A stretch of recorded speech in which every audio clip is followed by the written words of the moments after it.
वज़ीर आज़म शहबाज शरीफ़ मुल्की सनत ज़राअत जी तरक्की लाइ वॾो क़दम खणंदे रोशन मईशत बिजली पैकेज जो ऐलान करे छॾियो आहे। इहो ऐलान वज़ीर आज़म सनती ज़रई शोबे जे माहिरनि ऐं कारोबारी माण्हुनि जे वफ़द सां मुलाक़ात जे दौरान कयो। वज़ीर आज़म ॿुधायो त पैकेज जे तहत ईंदड़ 3 साल नवंबर 2025 खां अक्टूबर 2028 ताईं सनतनि ऐं हारियुनि खे रिआयती क़ीमतनि ते इज़ाफ़ी बिजली फ़राहम कई वेंदी।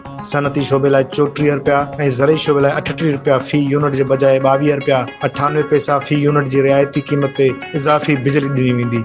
वज़ीर आज़म वाज़े कयो त इन पैकेज तहत फ़राहम कयल बिजली जो भार न त घरेलू सार्फ़िन ते विधो वेंदो ऐं न ई कंहिं ॿिए शोबे ते। हिन चयो त इहो क़दम मुल्की मईशत जे इस्तेहकाम, सनत ज़राअत जी तरक्की, रोज़गार जे मौक़े में इज़ाफ़े ऐं बरामदात वधाइण तरफ़ अहम क़दम आहे। शहबाज शरीफ़ चयो त गुज़िरियल साल सियारे जे मौसम में ॾिनल पैकेज जे तहत सनती ज़रई शोबे 410 गीगावाट इज़ाफ़ी बिजली इस्तेमाल कई, जंहिं सबबि सनतनि जो फीथो हलियो, बरामदात में इज़ाफ़ो थियो ऐं हज़ारे माण्हुनि खे रोज़गार मिलियो। हिन वधीक चयो त मुआशी बहिरान सबबि मुआशी इस्तेहकाम ताईं जो सफ़र ॾुखियो ज़रूर हो, पर मुआशी टीम जी महिनत ऐं कारोबार बिरादरी जे ताउन सां इहो सभु कुझु मुमकिन थियो। हाणे असांजो ॿियो हदफ़ पाकिस्तान जी मुआशी ख़ुदमुख़्तियारी आहे, जेका इंशाअल्लाह जल्द हासिल करे वठंदासीं।